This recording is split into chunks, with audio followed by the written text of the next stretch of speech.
All right, so my name's Marcus. You guys will know me as Big Beaver Slayer, and today we're going to go over my 1995 Dodge Ram pickup that I have converted to a little-known alternative fuel known as wood gas. It was used back in World War II, and there was actually a period of time where Germans were running tanks on it.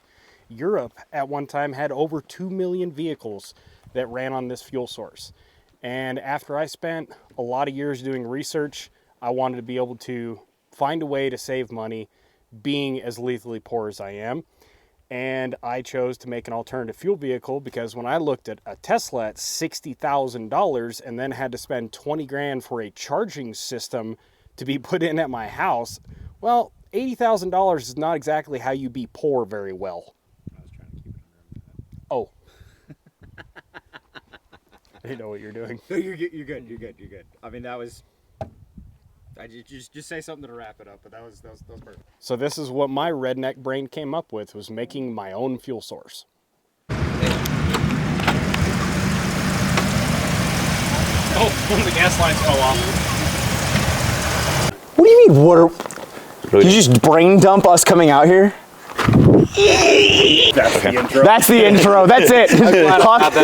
All right. Welcome to the channel, Gorilla Gang. I'm your host, P&W Gorilla, with my co-host, Huckathy. Huck Brand Huck. Huck Brand. So today we're going to be talking alternative fuels. We are going to be talking Mad Max. We're talking the end of the world and maybe some alternative sources for you to be able to get from A to B that aren't your Lamborghinis. Lamborghinis. All right, so we are bringing in one of our local country guys that is astronomically more intelligent than we are when it comes to these things. Those. So we're dumb monkeys that don't know much about vehicles, and we walk everywhere. And now we're starting to get around people that know how to do other things as well, which is crazy. Imagine that. Broaden your scope. Yeah, it's wild. So I would like to introduce to you today's guest star, which is Beaver Slayer. Get on in here. I'm gonna ditch this. Go away, you. All right, so this is our country bud that knows probably more than anyone I've ever met when it comes to how to survive out in the mountains. And Huck, you're gonna lose your bayonet now. Here, have a bayonet with a Dutch Bros cup. Bayonet microphone. A Dutch Bros microphone trash works. that we found out in the mountains. All right. Beaver, good sir, would you like to give us a slight introduction of who you are and why the hell we're listening to you? So I'm just a simple country boy, and I try to be as independent as I possibly can. One of the things that I'm a big fan of is anything with an engine. I don't care if it's a weed eater, a chainsaw, if it's a truck, if it's a big rig. If it's got an engine, I want to play with it. And one of the things I've recently gotten into is alternative fuels. So I decided to build some alternative fuel trucks. And today we are going to be talking about and going over that alternative fuel truck and all of the ridiculously cool things that it can do. And guess what? Yes, it's legal, and yes, you're not gonna get, borked. Big oil. Where's the drone? Oh God, now we have to do the thing. Are we doing it right now? Yes, let's do it. We're just gonna do it right off the cuff? Fine. We're just gonna do it off the cuff? Is there any threats from, say, big oil, kind of like that guy making the water car? In Minecraft? I think. Oh, that was weird.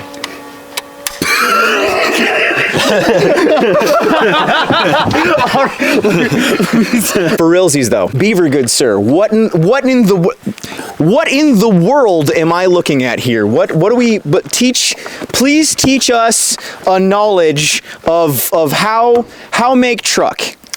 So this one in particular is a 95 Dodge Ram 2500 with a V10, 488 cubic inches, backed up by a 5-speed manual transmission and a manual transfer case.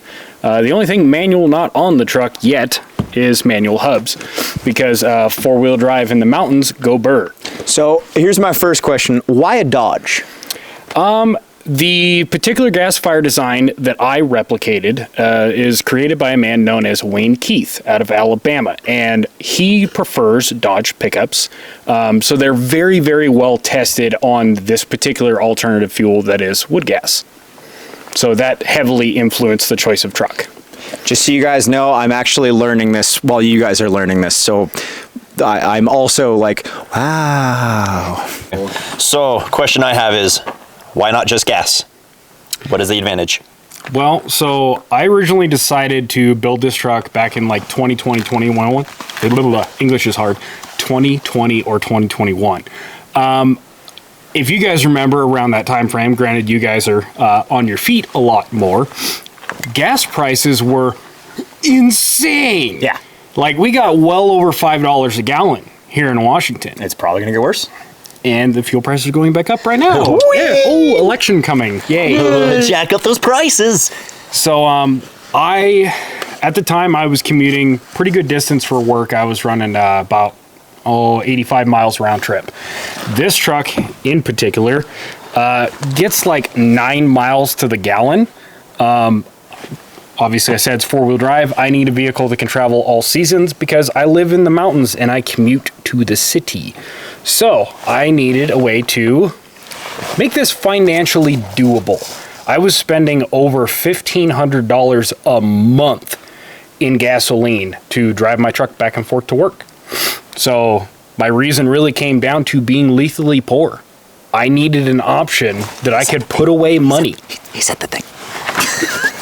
I needed to be able to save money, so I started looking at alternative fuels. What can I make on my own? How can I be more independent of the fuel pump, of the system? Because gas prices may have been really crappy at the time, but rolling blackouts happen, banks collapse, things can go sideways. And if the system's going to collapse, I would still like to not have to go miles and miles and miles every single day on foot. That makes me think of the quote that it's not that you're poor, it's that you're bad at being poor. Yeah. All right. Next question. So we're on top of the automobile now. Beaver, our next question for you. What roughly fuel mileage are you getting out of this bitch? So this V10 typically gets between 9 and 11 miles to the gallon while running on gasoline.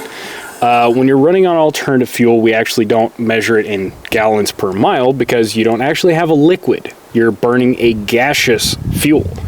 So we measure it by how many pounds of wood you can travel per mile. The ideal ratio is to get 1 pound of wood per mile traveled. That's a lot easier to do in a smaller displacement engine. So easier said than done. Yes, and this truck in particular, depending on how I drive it, I get about 2 pounds of wood burned for every mile traveled, which I carry my fuel in 50-pound feed bags, and basically 2 bags is going to get me about 50 to 65 miles. So then my next question, what's the most, I guess, not the most you can, what's the most wood you have carried with this then? So the wood box that our cameraman is currently sitting on can hold 20 bags of wood.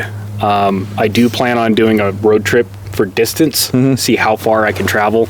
But typically I'll carry 10 bags of fuel with me every day if I'm commuting back and forth to work, which my commute is actually longer. Now I moved even deeper into the mountains because cities suck. And put me out the hills. 10 bags of wood will get me 140, 150 miles. That ain't bad. Just kind of give us a rough dive, and I'm going to say this of, you know, for the follower, because I feel like the average follower is probably about in the same amount of brain capacity I am, of roughly, how does this work? You know, what the hell is going on? What the hell is going on here? How did you? No. How does this work? I'll get into how did you figure out next. How does this work? Teach me. Okay, so you have a wood stove, right? Yes, sir. So got a clear front. Yep. Right at bedtime, you got a nice big bed of coals, and everybody takes a couple nice big chunks of wood and throws them on. Absolutely. Have you ever sat after you did that, turned the damper down and watched the fire, Oh, for sure. if you've probably seen the chemical reaction that's happening called gasification.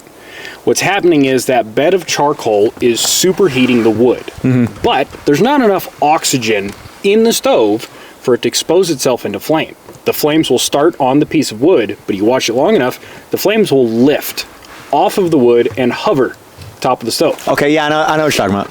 That is the process, what's called gasification. You're superheating a piece of wood to the point that it off-gases. Those gases are flammable and combustible, but they can't burn until it sees oxygen.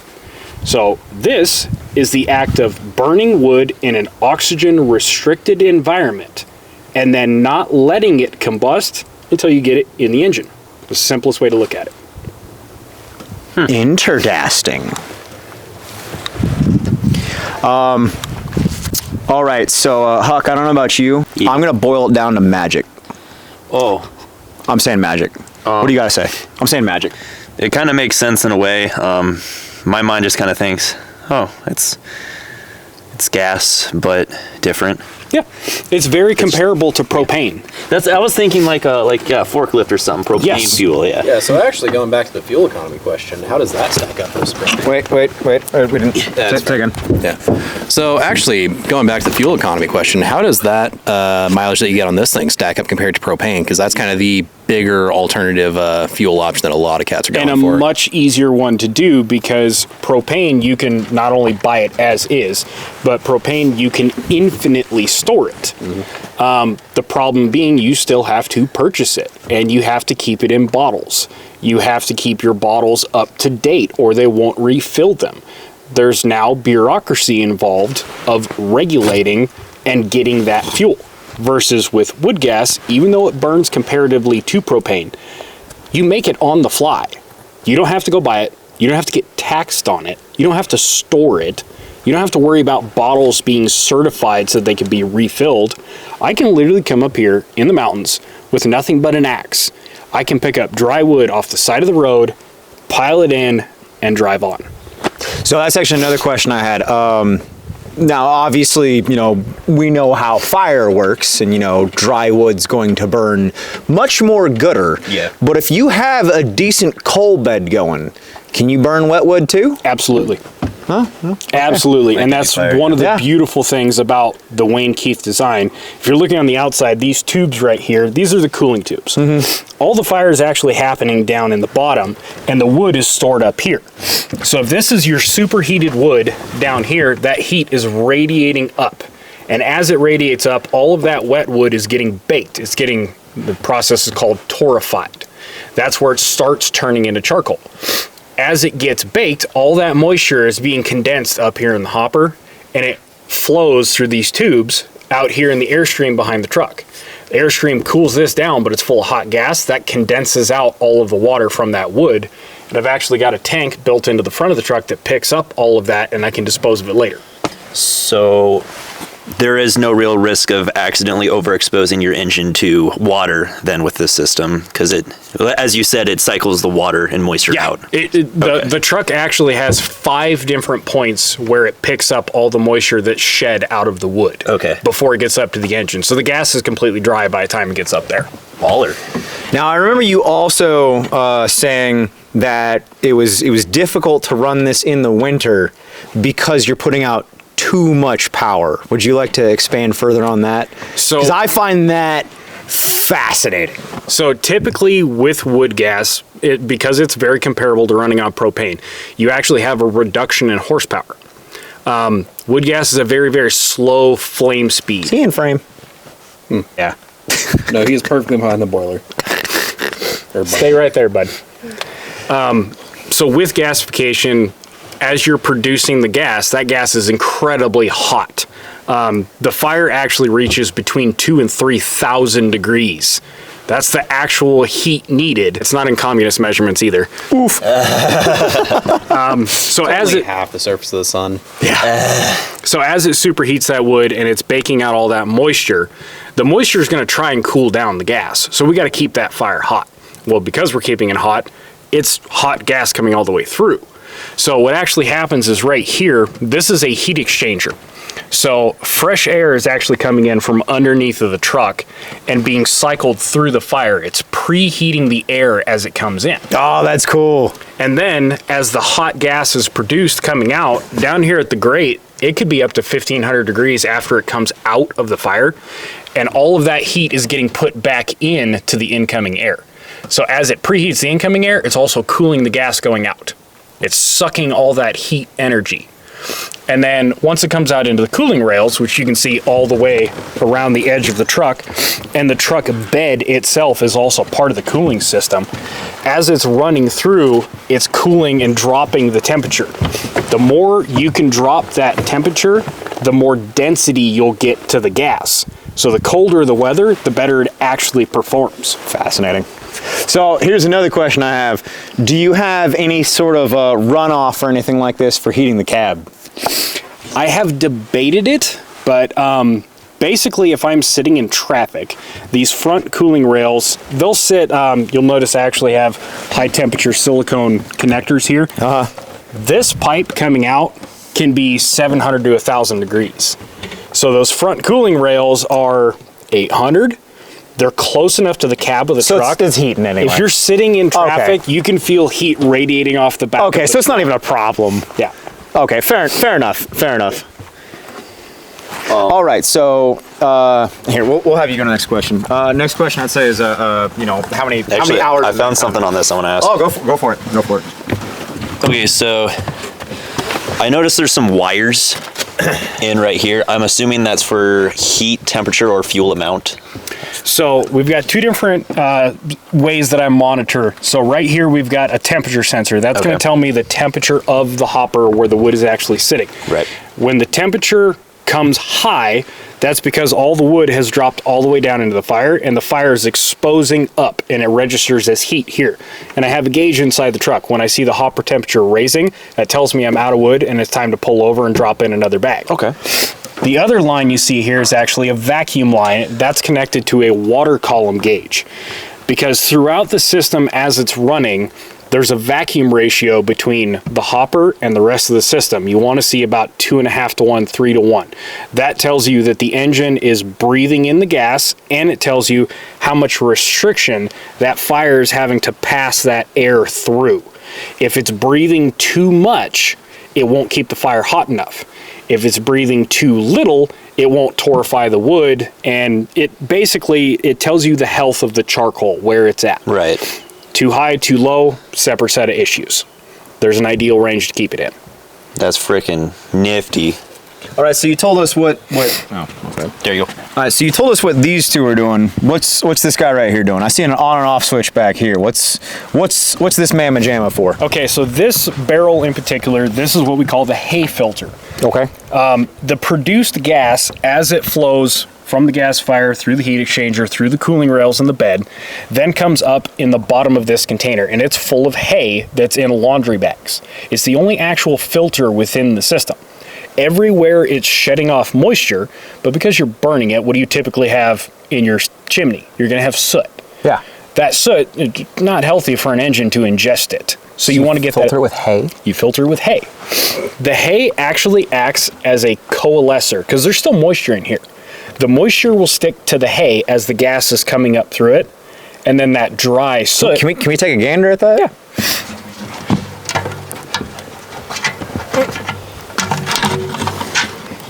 And that's another thing about the system is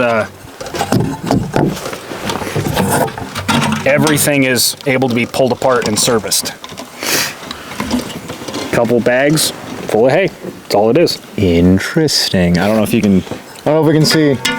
Yeah, vaguely. It's not totally in focus, but you can tell it's hay. You can tell it's hay. So as far as what we've seen here, is there anything else as far as functionality that you would like to tell to YouTube of things that how make work, how make go? Is there anything we've missed so far? I have a multitude of questions. I mean, you could go so crazy autistic in depth with alternative fuel. It's wild. We're trying to keep this, your base, monkey. Exactly. Monkey. We'll keep it monkey level. Foot overview. Yeah. Monkey. But you were asking about the switches over here. So Yes, sir. when you're firing the system off, obviously you need airflow to keep a fire going. Absolutely. So typically I'll stick a torch down into the bottom, and these over here are actually a set of bilge blowers for a boat, and they're mounted underneath the truck. So I have 2 sets of power switches, one set in the cab and one set back here. So I'll turn the ones on in the cab that sends power back here, then I'll use these ones. I have the vacuum blowers, which will pull the gas out of the system and dump it out the back of the truck as the system's warming up. And if I need to, I can turn that one off, and I have a reverse blower, and I can purge out the top of the gasifier. So if I have extremely wet wood and I need to get some of the moisture out before I start burning that gas, I'll turn the reverse blower on, and it'll push all that moisture and smoke out the top, drying the wood even faster. Gotcha. So that's what those switches are. And then I've also got, this is the pusher blower. So typically after I light the system off, I'll have the vacuum blowers running and then fill it up and put the lid on. And then if I turn on the pusher blowers, then there's another blower underneath the truck that's then force feeding air in. So there's blowers pushing in and there's blowers pulling out. So you got 3 different blowers that are sucking and pushing on the system to get the fire going hot. Sounds like a good Friday night. All the sucking and blowing. All right, so while you are driving, can you go from diesel to fire? Gasoline. It's a gasoline engine. It's the V10, yeah. Yeah. I am retarded. Yeah, you said on Grunt Proofs Live that it was a diesel. I am retarded. Big truck diesel. Dodge. Dodge Ram Ranch. Yeah, Tomir. Dodge diesel truck, man. That's Yeah. where brain go. Same thing. No, if I could have afforded a diesel truck, we wouldn't be looking at a wood gas system. We would be looking at either waste vegetable oil or black diesel. Those are the other alternative fuels for making diesels. Interesting. No, unirregardlessly though, this is one of the coolest vehicles I think I have ever, finger fucked. I think you would like the Toyota even more. Oh man, It's even better than an Aerostar. it's better than an Aerostar. Is it better than these bugs? These bugs are gnarly. Yeah, there's Yeah. a lot of bugs. They're leaving me alone, actually. They got on the lens a couple times. They're leaving me alone. I don't know why. I guess no, I took a shower this morning, so I guess I'm like, oh, maybe I'm dirty. Like, I'm not. You take showers? I took a shower. Monkey take shower? Monkey take shower. Never heard of. It's only 'cause I have a wife. What is a shower? I have a wife, and she likes me being hygienic. Rain. Rain? Rain. Rain shower. Rain shower. Rain shower. Hot prepared soap. Prepare soap for shower. Okay. Into the next thing.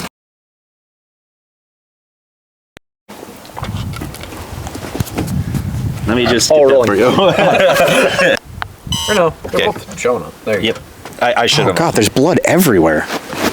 Nobody makes me bleed my own blood. is that? Me, I bled my own blood. Yeah, that's right. All right, so right back into it. Beaver good sir, question for you. So roughly across the board, I would say, or I would like to ask, how much was the investment to get into this? And then what are upkeep costs looking like? Upkeep, really not much. Periodically, because we live in Pacific Northwest and it's a very wet environment. Sorry, I gotta look cool. Okay. Got the vibe? Continue. Good. We're vibed in. We're good. Now you belong in a Ram pickup. Ram Ranch. That thing got a hammy? Is that a hammy? No, there really isn't. There's not much I could say for putting money back into it once the system's built. We do live in Pacific Northwest. It is wet here. Rain. What? It was raining here a It's second raining? ago. So we do have some rusting issues, and it's only on the thin material. And the thinnest material in the whole system is the lids. They're considered consumable. Oh, so these are consumable items? Yep. No, fair enough. And like that lid, the whole bucket is like $3. So Oh, no shit. whoop-de-doo. No, that's really the only money you would put back into it. The system itself, this is actually the second truck I've built. This one I attempted to make much more, I wouldn't say pretty because I don't do pretty. Oh, so you started the Toyota first, and then Yeah, you I did built this Toyota one. first. Oh, okay. So you kind of screwed up the Toyota and then got this one, right? The Toyota Ish. was my proof of concept. Gotcha. I had heard about wood gas, and believe it or not, the first place I ever heard from it, the show Mountain Men. Yeah, Eustis down there in South Carolina. TV shows motivating people. Believe it or not. Go figure. I mean, I honestly, when I watched the show, I thought it was like, there's no way this works. This isn't a thing. No, that ain't no way. But me being a Toyota enthusiast, I was like, I have a spare Toyota sitting around. I'll try that. It's gonna whirl. I started doing research into it, and come to find out, this is wood gas has been around like almost longer than gasoline, believe it or not. There was actually, get this, there was a period in time in World War II where the Germans did not have fuel to put in their tanks, and they had tanks that were running on wood. So what you're telling me right now is that that's probably getting edited out. Continue. Yeah, there was actually a point, it was kind of during the war and then right after, there was over 2 million vehicles in Europe that were running on wood. Really? Yep. The whole thing was that Never heard about this before. they actually had infrastructure behind it. Rain here. Yeah, it's gonna piss soon. Is what it is. Washington. Washington. Cool. Let's hurry up. Right. Yeah, there was about 2 million vehicles in Europe that were running on wood. Not 6 million. That's a spicy meatball. That's in the Patreon cut. Cut! It really never came to the United States. We've always had oil, and when we didn't have oil, we went and got oil. We went and got oil. Never had the America. necessity to run into any type of alternative fuel, whereas Germany ran out of oil during the war, so it became quite a thing. There's a huge amount of history built around wood gas that's all in Europe. Interesting. It's almost like every rabbit hole winds. So yeah, that is interesting. So you talk about like America didn't have the necessity. It was more basically saying what I was saying. Big oil kind of just got in the way and said, yeah, we're not doing that. This is how it's going to be kind of thing. Yeah, Yeah. largely. Oof. But even over in Europe, during that time frame when there were so many vehicles running around on wood, there was infrastructure behind it. They had fuel depots where you could pull up and you would fill up all of your bags full of wood. Yeah. There's actually a period in time also where I believe it was in Great Britain. They had buses that ran on it. Well, there's actually other countries that did. You can look it up. There's pictures of these giant air bladders on top of a bus, and they would pull up to what looks like a street lamp. It was a gas outlet that produced gas. It was a different name for it back then. I think they called it either producer gas or Holes gas, depending on which nation you were in. But they would literally pull up a bus, and this little light pole looking thing would hook up to the diaphragm on the top, pump it up, and then they would drive away on that gas. So I know up until recently, I think around like mid 2000s, me being a train enthusiast, I think in Germany too, especially in other places in the country or in the world, not the country, in the world, a similar concept is air compressed tank engines, Yep. where they would have compressed air in a factory and they'd have tank engines shunting and moving freight. Another way that, logistically would be a little more efficient than other things. So, with this knowledge right now, and because I know you get these comments on your channel somewhat frequently, have you ever been worried about like being silenced for said information? I'm very surprised for the amount of comments I've got. People are saying, man, you really shouldn't be putting this on the internet. This is like an obscure piece of information. Like, yeah, it kind of is, but there's a rich history of it in Europe. There's still a large group of people over there. They can actually take, I don't remember the exact laws that they have, but there's a certain year range of vehicle that you can put a gasifier on and street legalize it over there, and you get a tax exemption for it, for running a historical fuel. Really? Interesting. Now, here's another question I have. Is there any vehicle that you are aware of that theoretically couldn't use this? Well, I've done 2 gassers, a V8 and this V10. There are plenty of people that have done 4 cylinders. There's a lot of people, lots and lots of people that have done V8s.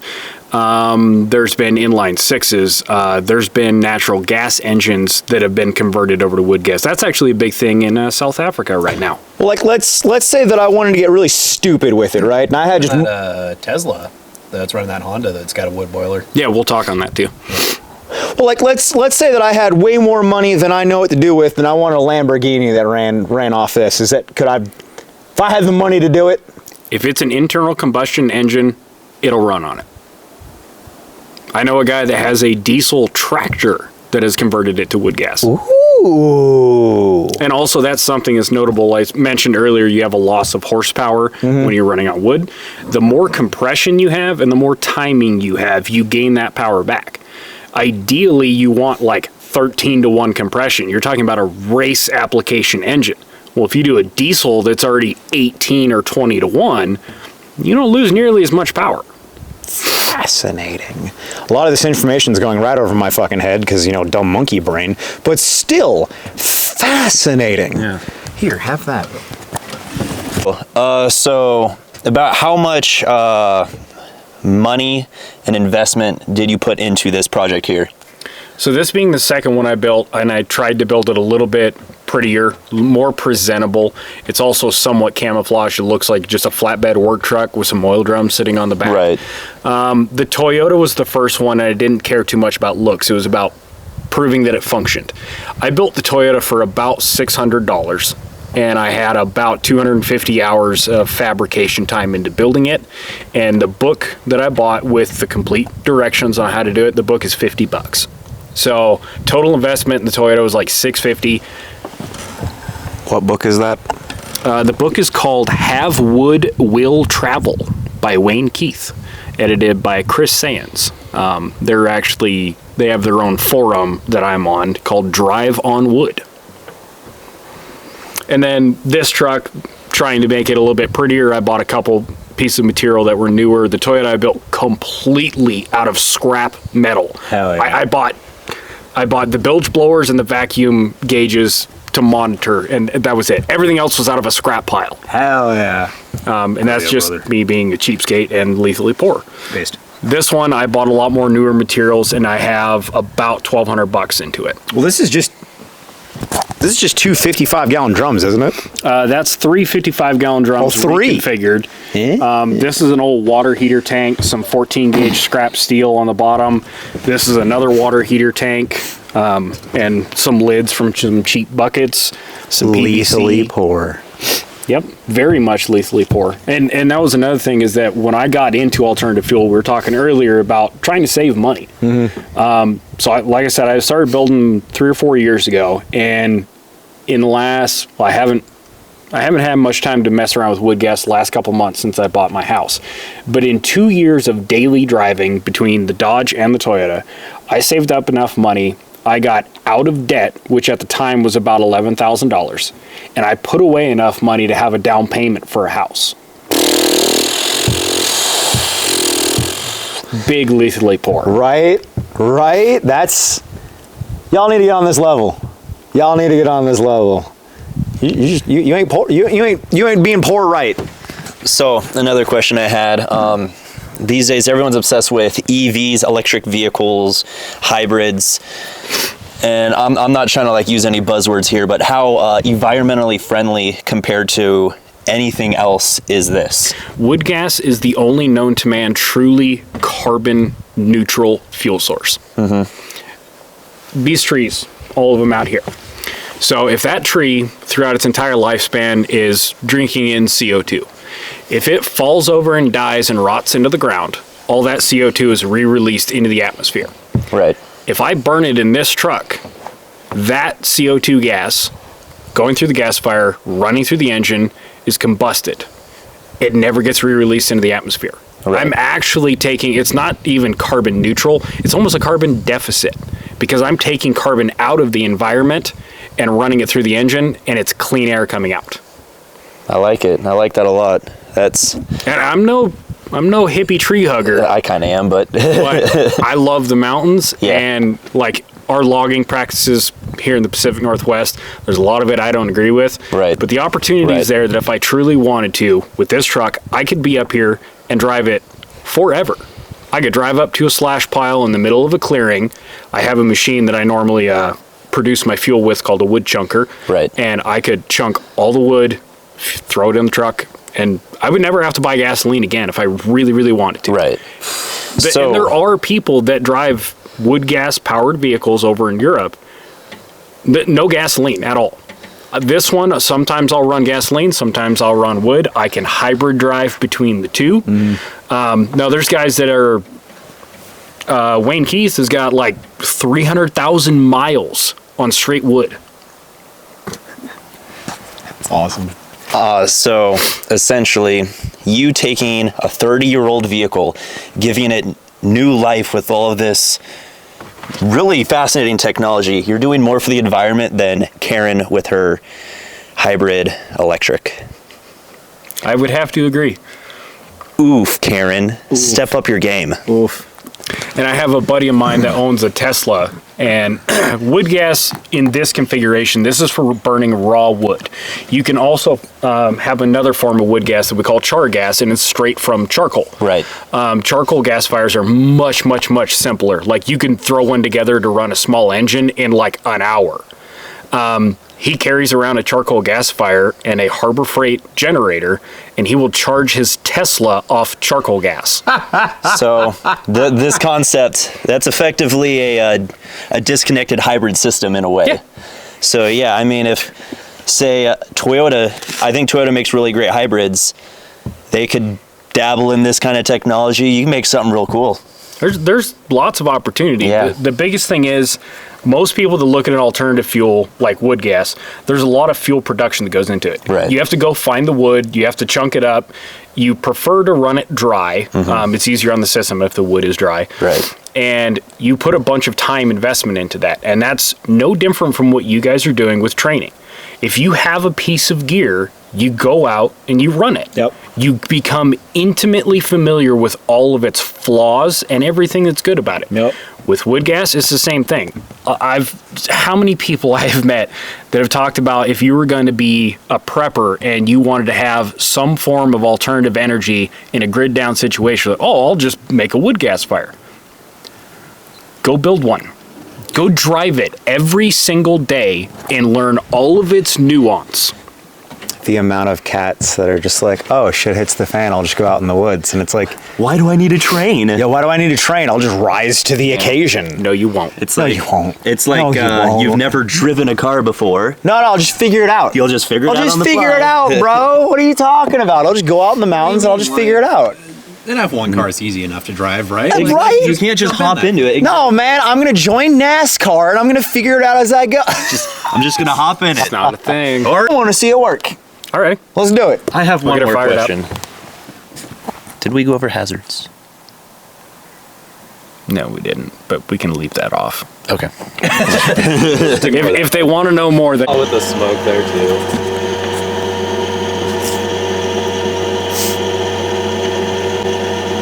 Oh, that's cool. Hi.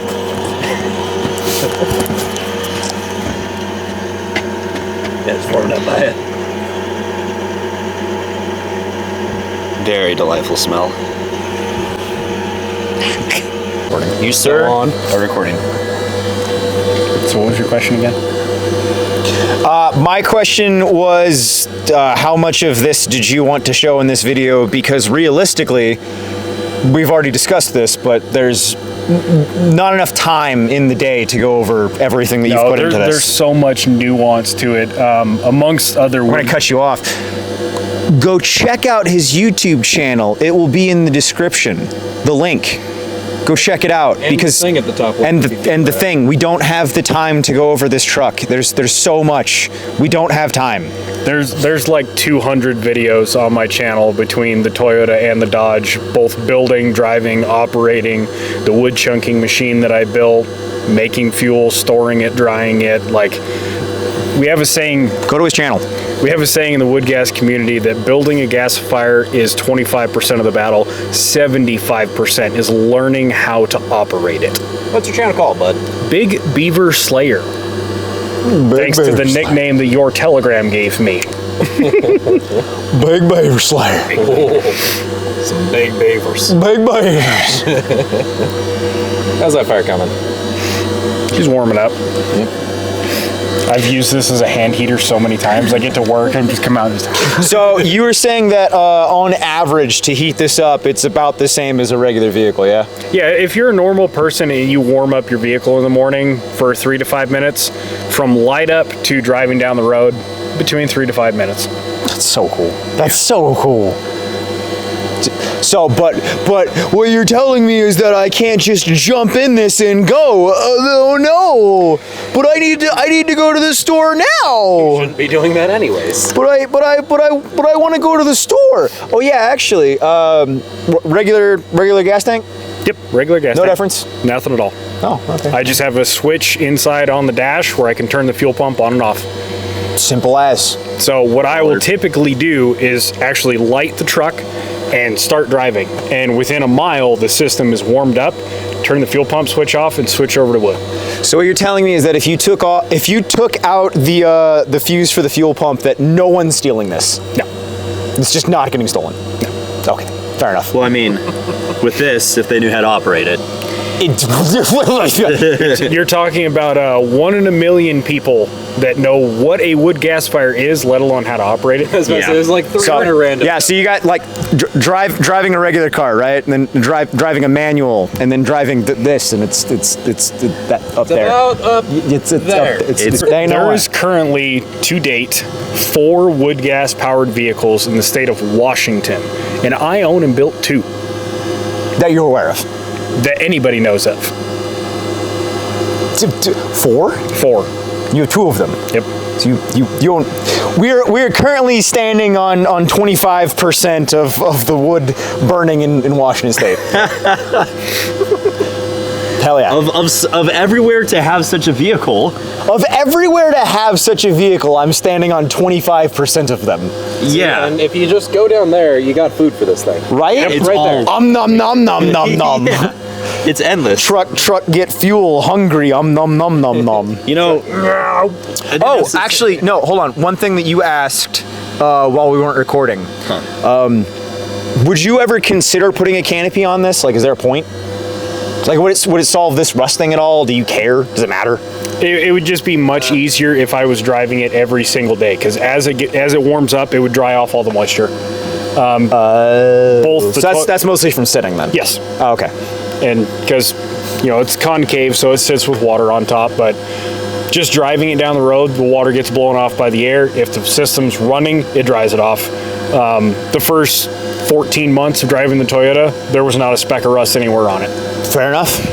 Not that I'm trying to solve your problem, but if you had like a pyramid shape, would that? I've been contemplating Okay. like a little dome. Yeah, I was like, Just that to would shed the water. that would solve that. This isn't recording. Yeah, it is. Now it is. It's a psyop. It's a psyop. It's a psyop. Everything's a psyop. Look at us, Wood too. gas is a psyop. Wood gas is So- It's not even real. So The whole video. This is all a psyop. it's all psyop. It's all a psyop. Obviously, wood gas. But I mean, you could obviously use more than just wood. I have ran, so technically, yes, this being a wood gasifier, you can burn so much more than wood. Right. Anything that is carbon based. Okay, I'm also a fur trapper and a wildlife control operator. I have thrown whole muskrat carcasses. also technically carbon-based? Absolutely. I'm carbon based in the fuel tank. So if I we have- cremate humans inside of cars, I have a mobile cremating device.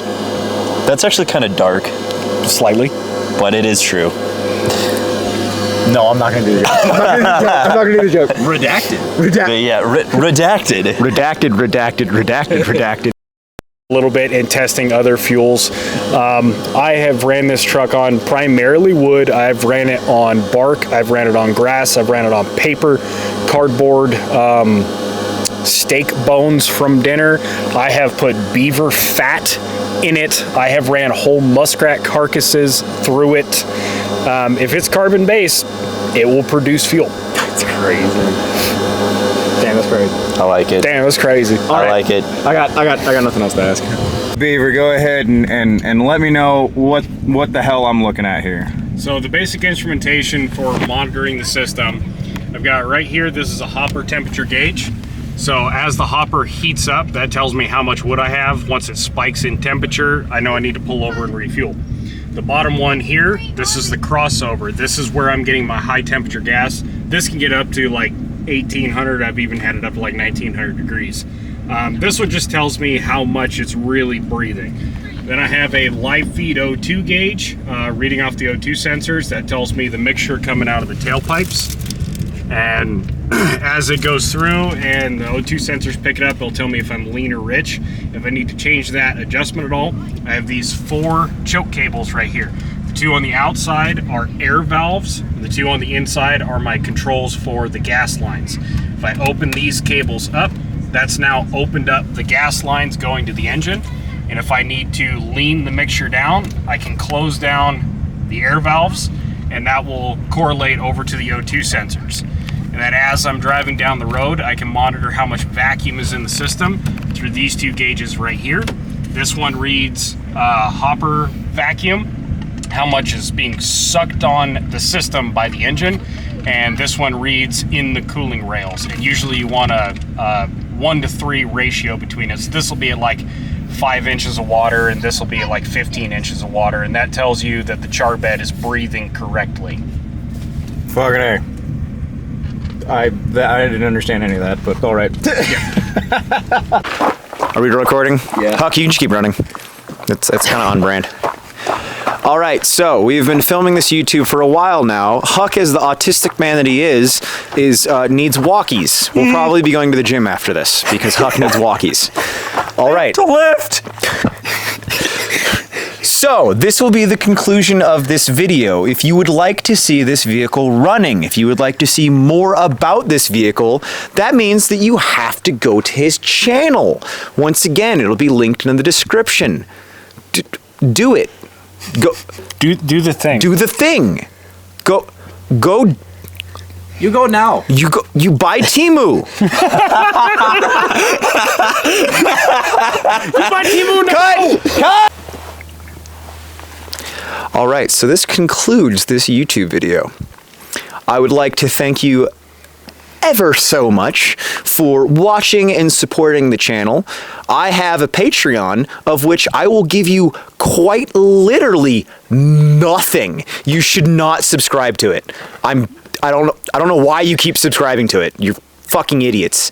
If you go to my website though, I'll actually give you military surplus. And that's it for me. Beaver, here. You get both mics. Have the knife. Oh, you get both mics. There you go.